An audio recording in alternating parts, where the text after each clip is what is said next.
चुड़ैल पार्ट 1।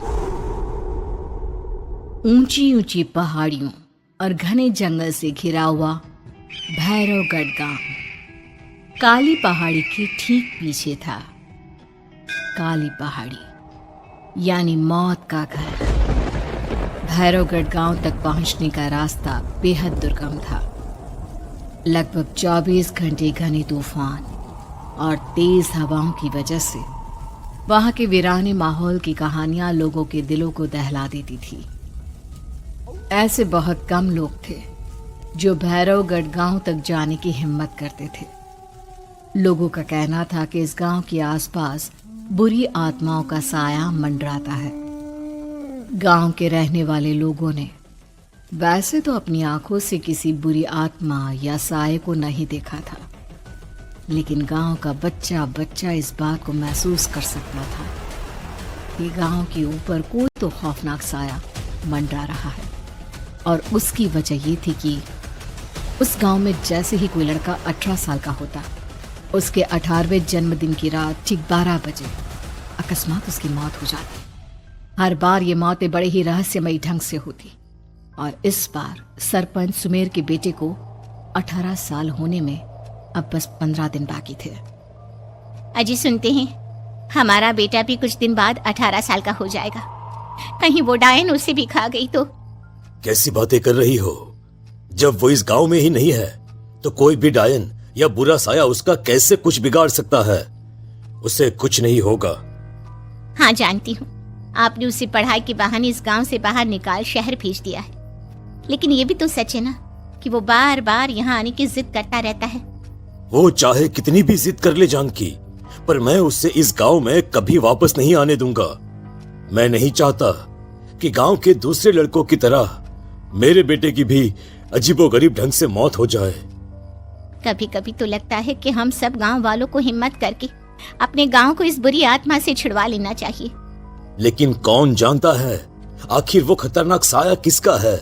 वो काली आत्मा कौन है जो रातों रात हमारे गांव के लड़कों को निगल जाती है?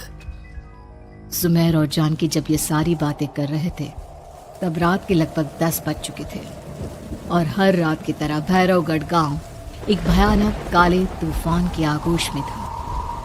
बाहर चल रही तेज हवाएं और बारिश के बीच कभी कभी ऐसा लगता जैसे कोई बुरी तरह से चीख रहा है। किसी के तड़पने और चीखने की आवाजें गांव के कानों में बार बार टकराती, पर वहां रहने वाले किसी भी औरत या आदमी के अंदर इतना साहस नहीं था कि वो अपने घर से बाहर कदम रख के उन आवाजों तक पहुंच सके। सो जाओ जानकी और घर के खिड़की दरवाजे कसकर बंद कर दो।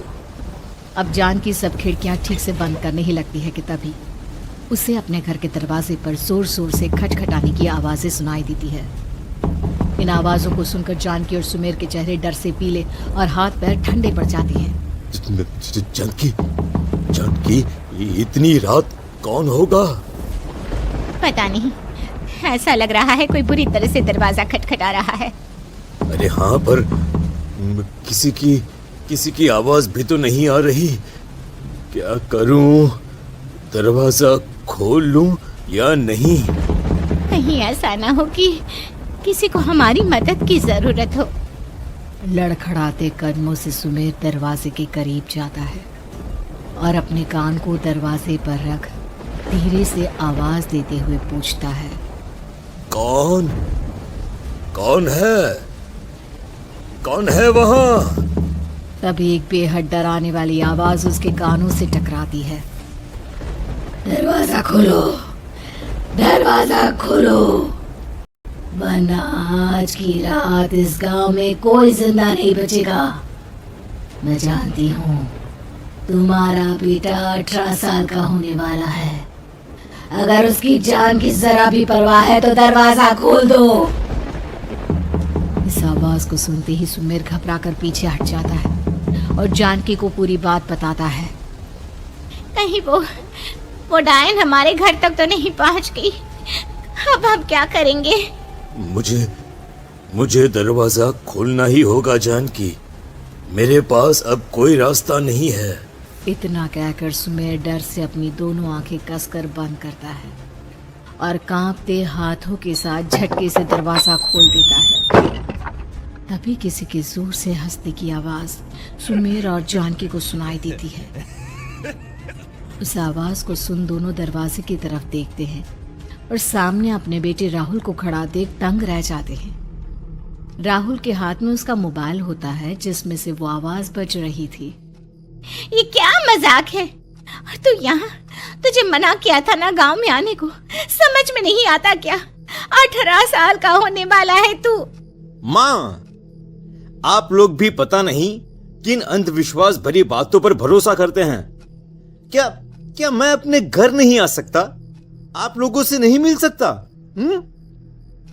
देख बेटा, हमने तुझे किसी वजह से ही इस गांव से दूर रखा था और यहां आकर तूने अच्छा नहीं किया।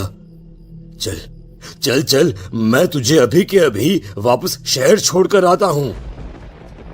ओफो पापा, आप बेकार की बातों से परेशान हो रहे हैं। बाहर इतना तेज अंधड़ तूफान चल रहा है, कहीं जाने की जरूरत नहीं है। मैं बस आप लोगों से मिलने आया हूं, कुछ दिन रहकर चला जाऊंगा। दिमाग खराब हो गया है इस लड़के का, नहीं जानता कि इस गांव में ये सुरक्षित नहीं है। किसने कहा था तुझे यहाँ आने को? ये आवाजें सुन, बाहर से जो आवाजें आ रही है तुझे सुनाई नहीं देती क्या? अरे माँ, जब जोर से तूफान चलता है, तेज हवाएं चलती हैं, तो इसी तरह की आवाजें आती हैं। ये बहुत नॉर्मल है माँ। नॉर्मल होगी तेरे लिए बेटा, 4 दिन शहर में पढ़कर आया है तो अपने माँ बाप की बात नहीं मान सकता। माँ, मुझे अभी बहुत जोरों से भूख लगी है, पहले कुछ खिला दो, और रात भी बहुत हो गई है। हम इस बारे में कल बात करते हैं, ठीक है? राहुल के वापस आ जाने से जानकी और सुमेर की आंखों की नींद उड़ गई थी। खाना खाने के बाद राहुल तो अपने बिस्तर पर जाकर सो गया, लेकिन जानकी और सुमेर पूरी रात उसके कमरे के बाहर पहरेदारी करते रहे। उन्हें पल पल इसी बात का डर था कि कहीं उनके बेटे को कुछ हो ना जाए। रात बीतती है, सुबह का सूरज निकलता है। अब जैसे ही वो राहुल को नींद से जागते देखते हैं तो उन दोनों के दिल को सुकून मिलता है। अरे माँ, पापा, आप अभी तक यहीं बैठे हैं? क्या पूरी रात सोए नहीं? जिनकी जवान बेटी की जान को खतरा हो, उन माँ बाप को नींद नहीं आती बेटा। अब तू वापस शहर चला जा। देखो माँ, मैं किसी जरूरी काम से इस गांव में आया हूँ, और वो काम पूरा होने के बाद मैं खुद यहाँ से चला जाऊंगा। काम? गांव में तेरा क्या काम है? पापा, मैं बचपन से ही इस गांव के बारे में बेहद डरावने किस्से सुनते आया हूँ, इसीलिए अब मैं उन्हीं किस्सों के ऊपर डॉक्यूमेंट्री फिल्म बनाऊंगा। रिसर्च करना चाहता हूँ कि आखिर सच्चाई है क्या। हे भगवान, लो जी, सुन लिया, और भेजो इसे पढ़ने के लिए शहर। मैंने आपसे पहले ही कहा था, मेरी बहन के पास दूसरे गांव भेज दो। ना ये शहर जाता और ना उल जुलूल की बात इसके दिमाग में आती। जानकी और सुमेर राहुल को समझाने की बहुत कोशिश करते हैं, पर वो किसी की बात नहीं सुनता और अपना कैमरा लेकर गांव की पास वाली काली पहाड़ी की तरफ निकल जाता है। अब राहुल जैसे ही काली पहाड़ी पर पहुंचता है, उसकी नजर पहाड़ी के ठीक बीचों बीच बनी एक पुरानी झोपड़ी पर पड़ती है। यहाँ भी कोई रहता है क्या? ये इंटरेस्टिंग होगा। राहुल की आवाज पहाड़ों से टकराकर उसके कानों में सुनाई दे रही थी। उसने चारों तरफ का नजारा देखकर वहां की तस्वीरें अपने कैमरे में उतारना शुरू कर दिया। तभी अचानक